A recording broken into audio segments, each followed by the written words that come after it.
Howdy. I hope that you're doing well. Good morning, good afternoon, good evening, and good night. Whatever it is for you. I hope that it's been good. I hope that it continues to go well. It is morning time for me, so if that is the same for you while you were watching this, then hopefully you slept well. Hopefully it's going to be a beautiful day for you.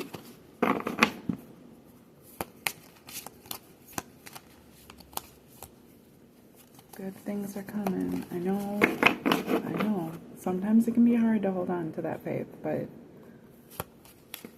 it's worth it. Every time it pays off. Every single time in my life. It's so weird to me. Like, I almost like get to this point where I feel like I already know it's going to pay off. So, you know, worrying shouldn't be a problem. Yet the worrying still comes naturally. I guess that's just part of being human. But I work on not giving any power or extra energy to that, and just maintaining the faith, and it always comes through. It always proves to be worth it. Okay. I'm gonna get just a couple. These are all the cards, and they just came out 3. Perfect. Okay.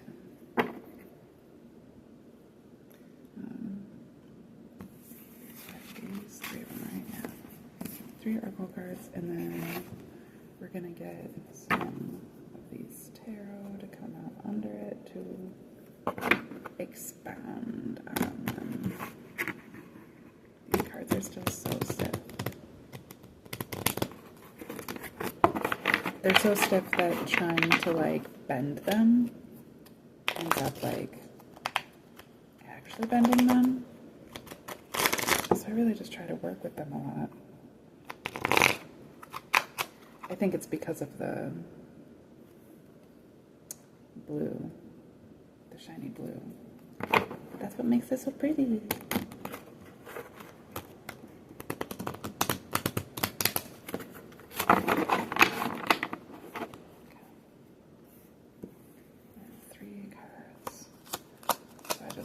I'm probably going to get like 3 cards under each of the cards.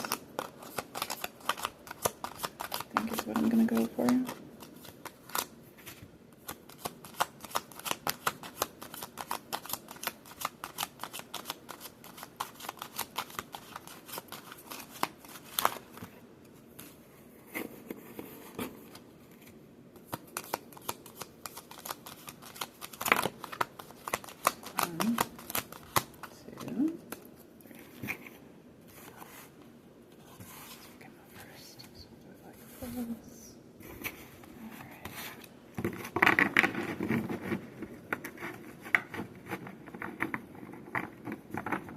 I love how much this ceiling fan works, but it also always gets my hair blowing at me. I had the craziest dreams last night.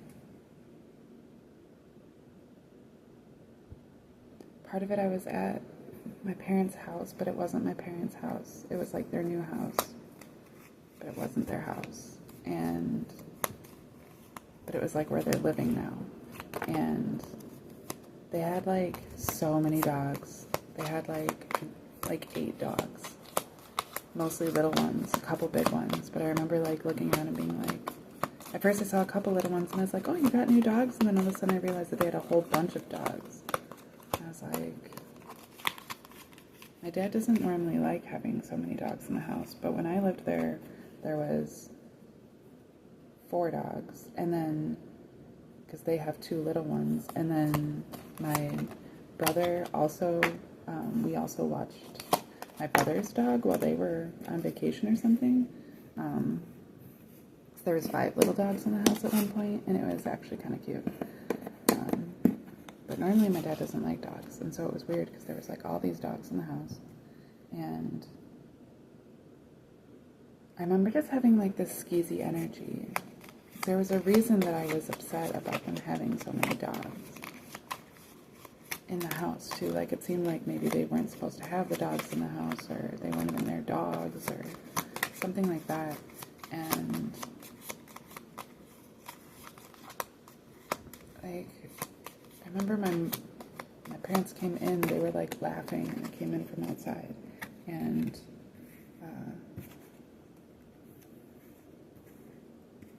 I'm sorry, I want to make sure these are in the right order.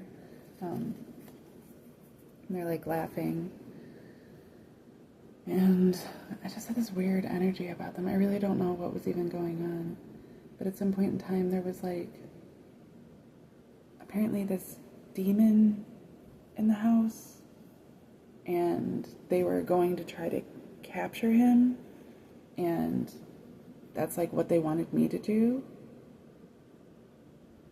It's not necessarily that they wanted me to do it, but that's why they had invited me over, was so that I would find out that there was the demon in the house and so that I could get rid of it. But really they had this plan, and like this demon was just like this, like you couldn't even see him. You didn't see him until I started working with him in order to entrap him, but like, it was so weird, but he was like this weird tiny little alien thing, like this squishy little alien thing with like a funny, he looked cartoonish, and he had like this, he didn't look like a demon at all, he looked like an alien, and he had like, not even like a regular alien, like something from like fucking, what was that show? The Jetsons. It looked like that little Jetsons alien guy with like the little thing on his head. It was weird. And I like transferred him into the, like, because he was like this chubby little ball-like thing that had a post sticking up on his head. I like transferred him into this like rubber ball. It was kind of almost like those dog toys where it has like a handle so that you can throw it and stuff like that for the dog, or so that they can hold on to it. Essentially that's what it was. And I like put him into it, and then squished it real flat and kind of rolled it up and brought it downstairs, and I was going to hide him downstairs somewhere, put him in a box somewhere downstairs. And I remember my stepdad coming down, like I did the thing that they wanted me to, and I think that was the thing. When I realized that that's what they were having me do, it just seemed kind of shady, and it seemed like it was like, because they weren't being totally straightforward about it. But I was like, well, I can do this. So I did it. But then as I brought it downstairs to put in a box, my dad, and like the downstairs was actually, it didn't look like it going down the stairs, but when I turned around the corner, it was our basement from the house in Paddock Lake that I grew up in. And I went like to where we used to keep a whole bunch of boxes or whatever, all the way at the end, past the laundry room.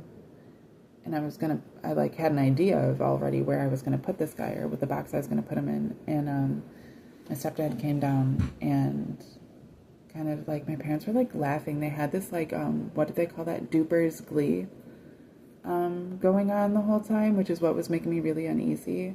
It's when somebody knows that they've done something bad, and like it's kind of an anxious thing, it seems that they do, but you'll see it in like interrogations and different stuff like that. Sometimes it's purely because the person really doesn't take the thing seriously, and the fact that everybody else takes it seriously, like, they find kind of funny. Like, that's kind of how psychopaths are.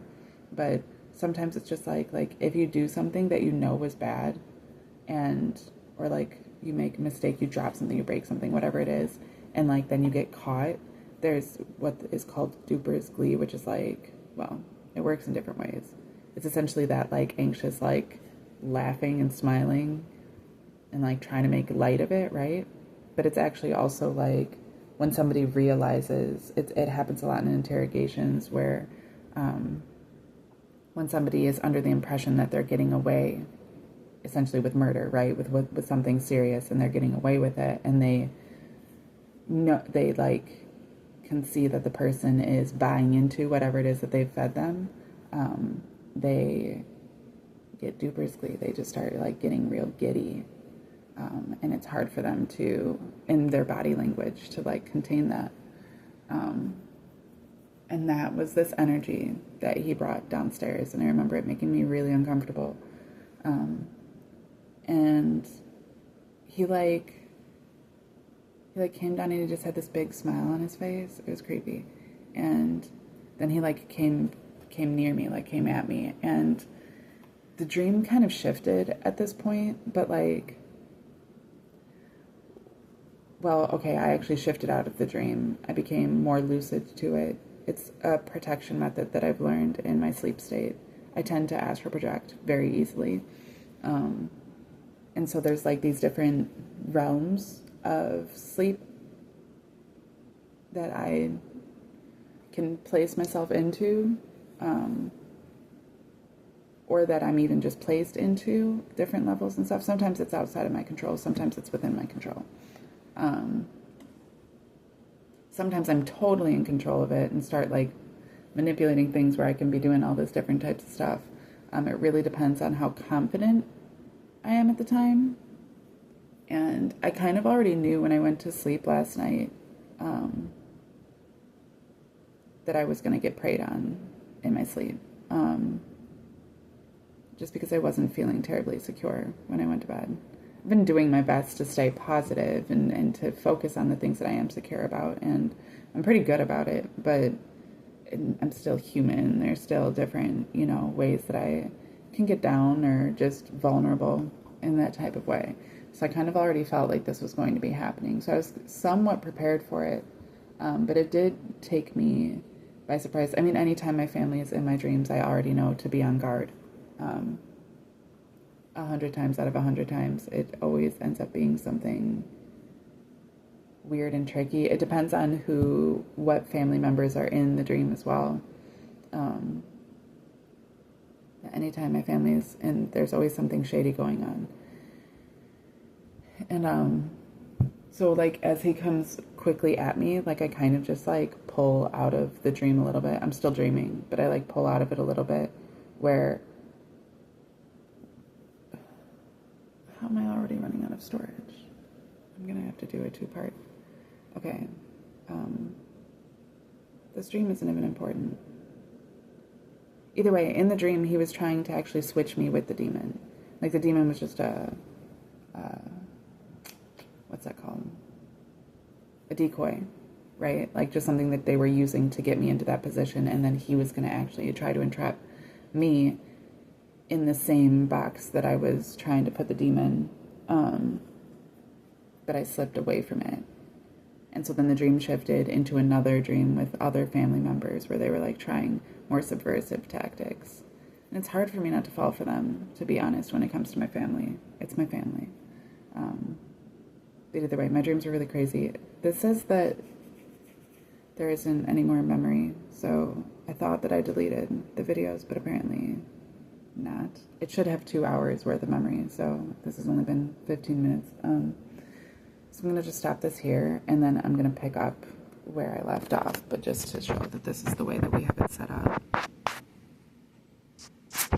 And I'm not going to read them. I'm just going to leave them. I'm going to go make a coffee while this is uploading, and then I'll do a part 2. All right? Sorry, weird video so far, but we'll get into the reading after this. All right, thank you, and I'll see you.